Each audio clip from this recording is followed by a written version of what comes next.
हाय दोस्तों, जैसे कि पिछले वीडियो में मैंने जो है जोड़ और घटाव के बारे में कुछ नियम के बारे में अध्ययन किया था। आज हम लोग जैसे कि एडिशन के बारे में कुछ नियम के बारे में अध्ययन किया था और महत्वपूर्ण संख्या के प्रकारों के बारे में अध्ययन किया था। आज हम लोग गुना या गुणन यानी मल्टीप्लिकेशन के बारे में अध्ययन करेंगे।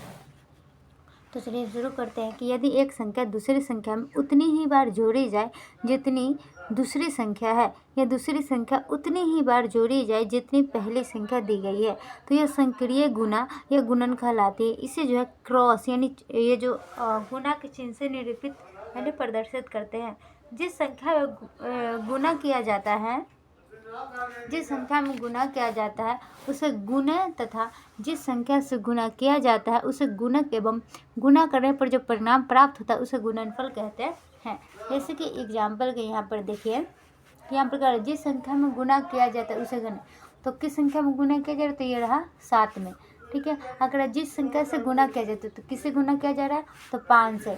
ठीक है, और दोनों को जब हम ये गुना कर देते हैं तो इसका आंसर कितना आ जाता है, 35। तो ये गुणनफल कहला गया। ठीक है, तो यही बात यहाँ पर लिखा गया है। एनी डाउट तो जरूर कमेंट करें हमें। आगे है कि किसी संख्या का शून्य से गुणनफल हमेशा शून्य ही रहता है। यानी यहाँ पर कह रहा है कि कोई संख्या है, मान लीजिए 12 है, 12 को 0 से गुना कर रहे हैं तो इसका जो आंसर हो जाएगा 0 ही 0 हो जाएगा। चाहे कितनी भी बड़ी संख्या हो, कितनी भी, चाहे वो 10 संख्या हो, 20 संख्या हो, 25 हो या उससे अधिक संख्या हो, हम ये मान लीजिए ये सब संख्या है। ठीक है, ये सब क्या संख्या, ये पूरा इस सब को हम 0 से गुना कर रहे हैं तो इसका जो सबका मान जो होगा 0 ही होगा। ठीक है, इस ये सबसे ये है। ठीक है, इसके बाद आगे हम लोग देखते हैं कि अगर किसी संख्या का 1 से गुणनफल हमेशा वही संख्या रहती है। यहाँ पर करने की कोशिश करा कि किसी संख्या को हम लोग 1 से गुना कर रहे हैं तो उसका मान भी वही रहेगा, यही रहेगा, गुण ही आंसर हो जाएगा। ठीक, चाहे वह संख्या कितना ही बड़ा क्यों ना हो। ठीक है, अब आगे है कि गुणे तथा गुणक के स्थान परिवर्तन करने से गुणनफल कोई प्रभाव नहीं पड़ता है। जैसे कि ये गुणे हो गया, ये गुणक हो गया। ठीक है, और 1 मिनट रुक जाइएगा, और उसके बाद ये गुणनफल। अब कहें कि 7 गुने हम 5 किए तो इसका आंसर 35 आ गया। लेकिन अगर हम 5 गुने 7 कर रहे हैं तो फिर भी इसका गुणनफल क्या हो गया, 35। यानी इसके मान में कोई परिवर्तन नहीं होगा। हम संख्या को इधर से एक स्थान से दूसरे स्थान पर भी चेंज कर देंगे तो कोई गुणनफल में कोई परिवर्तन नहीं होगा। ओके, अगर नेक्स्ट है कि यदि क्या कह रहा है कि यदि गुणे तथा गुणक के दाईं और अंतिम स्थान पर शून्य है तो पहले अंकों का गुणा करते हैं। ठीक है, यानी कह रहा है कि यदि गुणे तथा गुणक, क्या कह रहा है, यदि कह रहा है कि यदि गुणे तथा गुणक, ये रहा गुणे, ठीक है, ये रहा गुणक, गुणे और गुणनफल। ठीक है,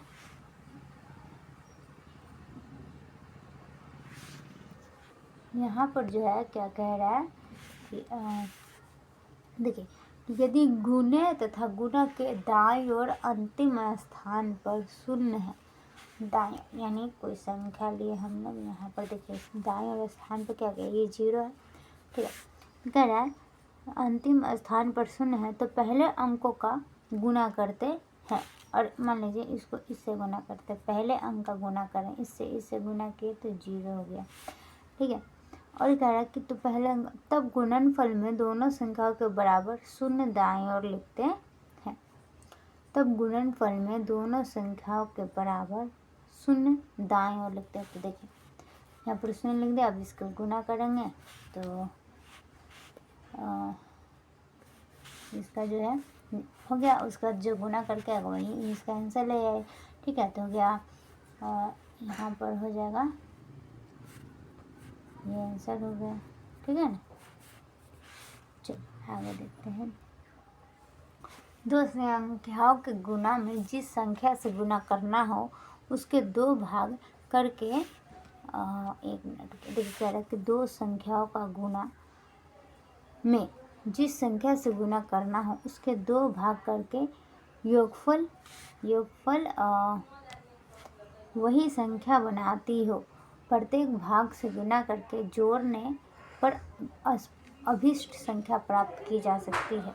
जैसे कि यहाँ पर देखिए कह रहा है कि अगर दो संख्याओं का गुना हमको दो संख्या से करना है, ठीक है, उसको 2 बार करना है, तब बस सिंपल बात यहाँ पर कहा जा रहा है। कह रहा है प्रत्येक भाग से गुना करके जोड़ने पर अपशिष्ट संख्या प्राप्त होता है। जैसे कि यहाँ पर 16/14 दिया गया। अब दो संख्या को दो संख्या से गुना करना है, तो पहले क्या कर रहा है कि पहले प्रत्येक भाग से गुना करना है। तो हम क्या किए, एक बार 6 को 4 से गुना किए, फिर एक को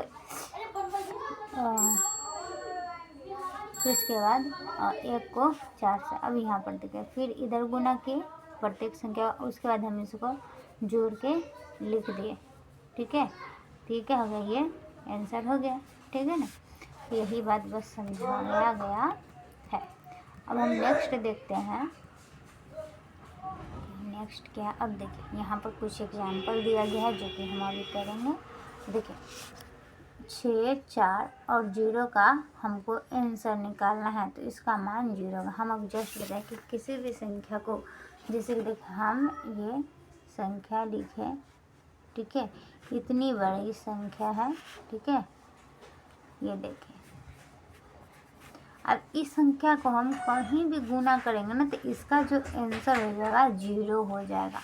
हम इससे पहले ही बताए हैं कि किसी भी संख्या को 0 से गुना करते हैं तो 0 हो जाएगा, चाहे वो संख्या कितनी भी बड़ी क्यों ना हो। अब देखिए ये गुना का जो प्रोसेस है, इसमें बीच में 0 है, इसका मतलब ये है कि इसका जो आंसर भी हो जाएगा ना 0 होगा, क्योंकि आपको पहले ही बताया गया है कि किसी भी संख्या को 0 से गुना करते हैं तो उसका मान क्या हो जाता है, 0 हो जाता है। ठीक है, चलिए आगे देखते हैं। अब देखिए यहाँ पर एक और एग्जांपल है कि किसी भी संख्या को जब हम 1 से गुना करते हैं तो उसका आंसर क्या हो जाता है, वही हो जाता है। तो जैसे देखिए हम एक कुछ क्वेश्चन लेते हैं बड़ा सा, ठीक है, ये देखिए इतना बड़ा जो है, अब इसको हम 1 से गुना कर रहे हैं ना, तो इसका जो आंसर हो जाएगा यही हो जाएगा। ठीक है, ये होगा, इसमें कोई चेंजिंग नहीं होगा। ठीक है, एनी डाउट तो आप हमें कमेंट जरूर करें। नेक्स्ट देखते हैं कि यदि 3 गुने 5 15, ठीक है, यहाँ पर कह रहा है कि अगर हम संख्या का परिवर्तन भी कर देते हैं, यानी एक गुणक के स्थान में परिवर्तन कर भी देते हैं, तो उसका आंसर यानी जो गुणनफल आता है उस पर कोई परिवर्तन नहीं करता है। जैसे कि यहाँ पर देखिए 4 गुने हम 2 किए तो भी 8 होगा, और 2 गुने 4 के तो भी इसका आंसर 8 ही होगा, यानी इसका गुणनफल यानी आंसर पर कोई परिवर्तन नहीं होगा, भले हम ये संख्या बदल दे फिर भी। ठीक है, आगे हम देखते हैं। ठीक है, आगे देखें।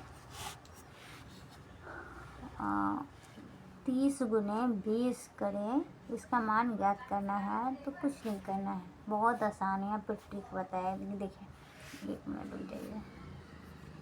देखिए यहाँ पर जैसे कि 30 गुने 20 को गुना करना है, तो कुछ नहीं, इसको इससे गुना कर देंगे। 6 कै गो 0 दिख रहा है, 2 गो, तो बस हो गया, यही आंसर हो गया। ठीक है, एनी डाउट, देखिए इतना आसान है, कुछ नहीं, बस बहुत हल्का। देखिए हम अभी यहाँ पे 400 गुने 200 कर रहे हैं, तो इसका आंसर कितना हो जाएगा, 800। कुछ नहीं, 4 दूनी 8, सॉरी 800 नहीं होगा,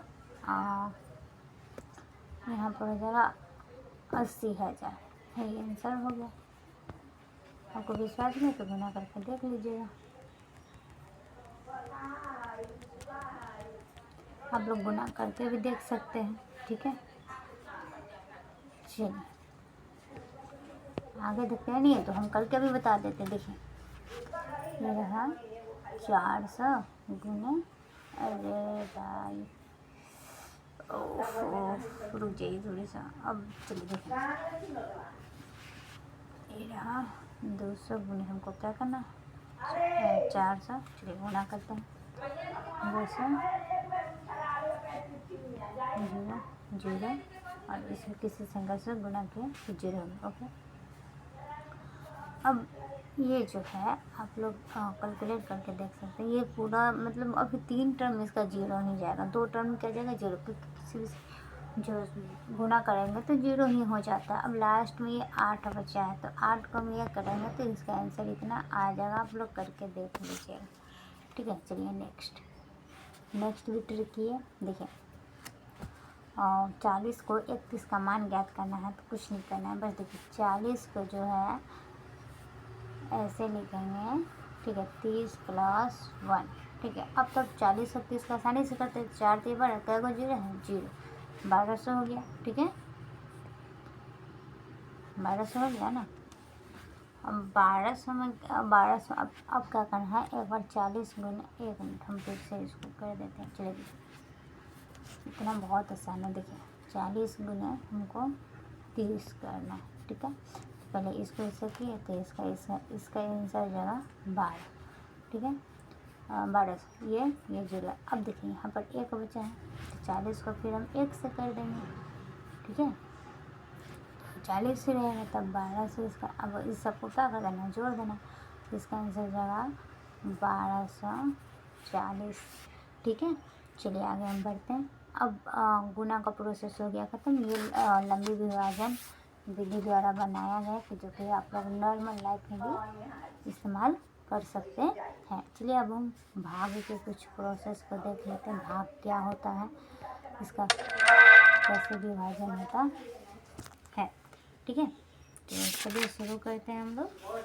देखिए 1 मिनट रुक जाइएगा। चलिए देख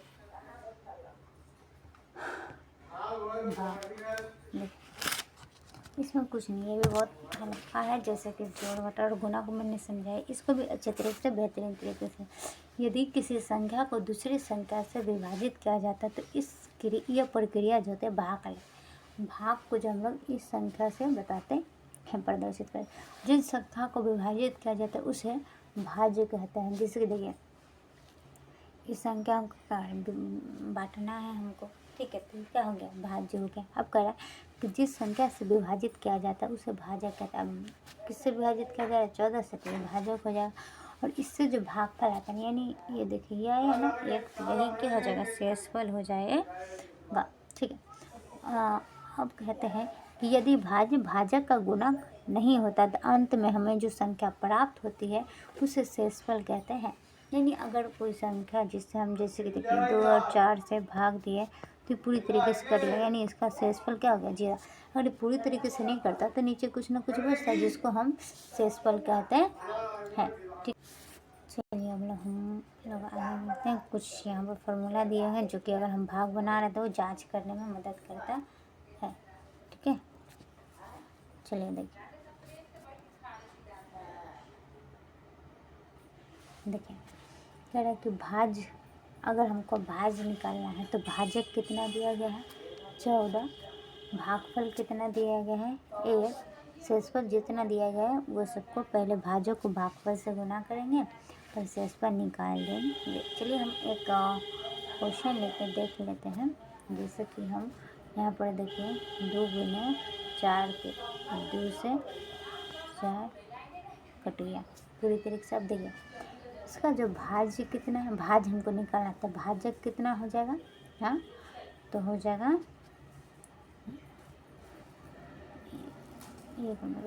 4/2, ठीक है। हमको यही नहीं निकालना है, भाज्य निकालना है। तो देखिए कैसे लिखिएगा, इसका भाज्य कितना है वो 4 में 2 से भाग देना है, शेषफल जो है वो लिखना है। तो देखिए इसका भाजक जो है, भाजक हो जाएगा 2, ठीक है। अब गुना किससे करें, भागफल कितना है 2 हो गया। अब इसमें जोड़ना कितना है, शेषफल कितना है तो 0, तो इसका भाज्य कितना हो जाएगा, 4 हो जाएगा। देखिए हो गया ना, हो गया ना, आंसर आ गया ना। 4 भाज्य कितना है इसका, देखिए 4 है ना, यहाँ पर इसी को ना भाग दें तो इसका आंसर आ गया। चलिए अब हम लोग दूसरा फार्मूला पर लगा कर देखते हैं।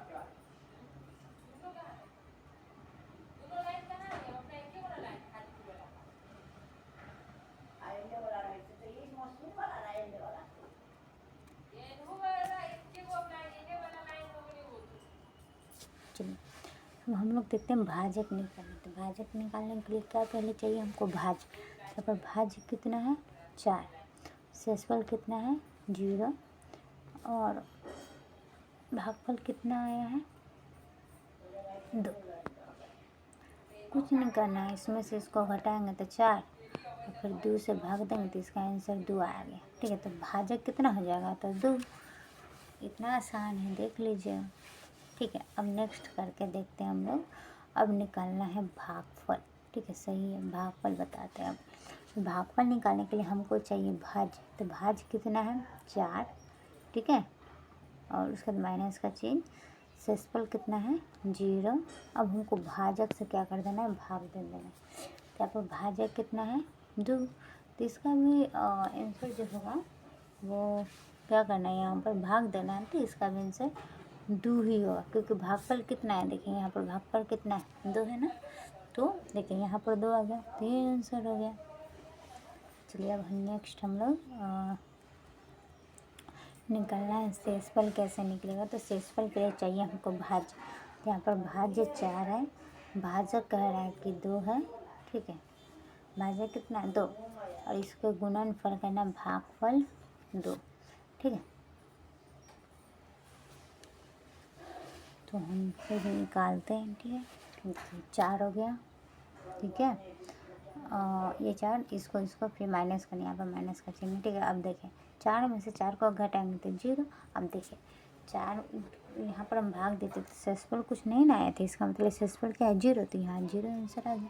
तो इस तरीके से हम जांच कर सकते हैं कि हमारा भाग जो है सही बना है या फिर गलत बना है। तो हमने चारों फार्मूला पर जो है एक एक करके क्वेश्चन आंसर करके बता दिया है। अगर फिर भी आप लोगों को कोई दिक्कत है तो आप हमें ज़रूर बताइएगा। चलिए आगे शुरू करते हैं। जब किसी पूर्ण संख्या को 1 से भाग दिया जाता है तो भागफल स्वयं वह संख्या ही होती है। मतलब यहाँ पर कह रहा है कि जैसे 1 है, हम यहाँ पर 25 को 1 से भाग दिए तो इसका जो भागफल कितना होगा 25 ही हो जाएगा। ये देखिए भागफल 25 हो गया ना। अब कह रहा है कि जब किसी पूर्ण संख्या को उसी संख्या से भाग दिया जाता है तो भागफल 1 प्राप्त होता है। जैसे कि यहाँ पर देखिए ये जो है 25, हम 25 को 25 में भाग दिया तो 1 मतलब हो गया ना, तो यही बात यहाँ पर कह रहा है। ठीक है, कि जब किसी पूर्ण संख्या को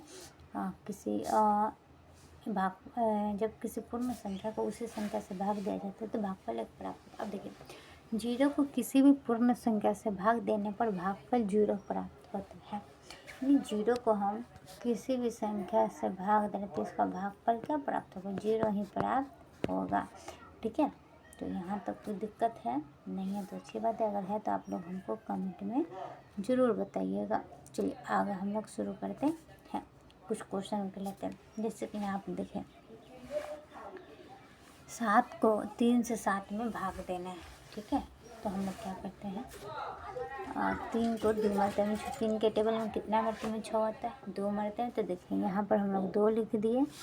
ठीक है, 1 मिनट के यहाँ पर हम लोग 2 लिखे फिर माइनस कर देंगे। यहाँ पर क्या किया माइनस, तो बच्चा शेषफल क्या बच गया 1, यानी भागफल यहाँ पर 2 है, शेषफल 1 को 12 में भाग दिए तो देखिए हो गया। तो देखिए वही संख्या है ना, अब जस्ट हम इसका एग्जाम्पल करके बताए थे और क्वेश्चन वही सब यहाँ पर दिया गया है। ठीक है, आगे हम लोग देखते हैं। फिर देखिए 17 को 17 से भाग देंगे तो इसका भागफल 1 आएगा। किसी भी संख्या को 0 से गुणा करेंगे तो उसका भागफल भी 0 होगा। अब कह रहा है कि 17 को में जो है 789 को भाग देना है, तो देखिए भाग दिए तो 17 के टेबल में 68 लगाते हैं, 2 लगाते हैं 68, हम तो इससे ज़्यादा भी लगा सकते हैं, लेकिन नहीं हमको वही संख्या लगाना है, या तो 78 के बराबर होना चाहिए या फिर इससे कम होना चाहिए, जो कि नहीं है। 17 के टेबल में 78 नहीं आता है, तो हम इससे छोटा जो है 68 है, तो हम 68 को 4 टाइम लगा देते हैं। अब माइनस करते हैं तो देखिए 8 में से 8 जाएगा तो 7 में से 6 जाएगा तो 1, और इधर से 9 उतारे और 17 के 109 आता नहीं है, तो हम लोग 6 मरते में जो 102 लगाते हैं और इसका जो शेषफल हो जाता है 4 और भागफल 46। ठीक है, अब नेक्स्ट क्वेश्चन देखते हैं।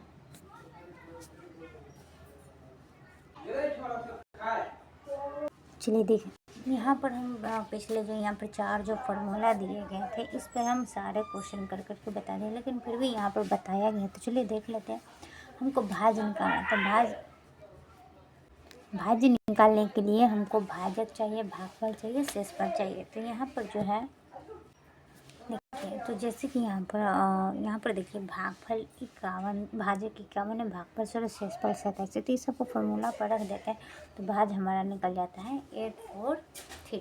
अब हम शब्द प्रॉब्लम है यानी वर्ड प्रॉब्लम देखते हैं कि इस पर क्वेश्चन कैसे बनता है। चलिए देखिए, तो जैसे कि 36 दर्जन पेंसिल का मूल्य इतना रुपया है यानी 1728 रुपये। तो 1 दर्जन का मूल्य निकालना है। तो देखिए कितना दर्जन है, 36 है, और कितना है मूल्य इतना। तो हम लोग यहाँ पर जो है भाग दे देंगे, ठीक है। तो देखिए यहाँ पर आंसर निकल के आ गया, तो यही आंसर हो गया, ठीक है। अब आगे कुछ रूल्स वगैरह महत्वपूर्ण बिंदु के बारे में जो कि हम नेक्स्ट जो है वीडियो में पढ़ेंगे। सॉरी, थोड़ा हल्ला हो रहा है तो हम पढ़ा नहीं पा रहे हैं, तो इसके लिए हम नेक्स्ट वीडियो में थोड़ा देखेंगे, क्योंकि हमें डिस्टर्बेंस हो रही है, बार बार सब लोग शोर कर रहे हैं। तो हम नेक्स्ट वीडियो में आगे हम कंटिन्यू करेंगे।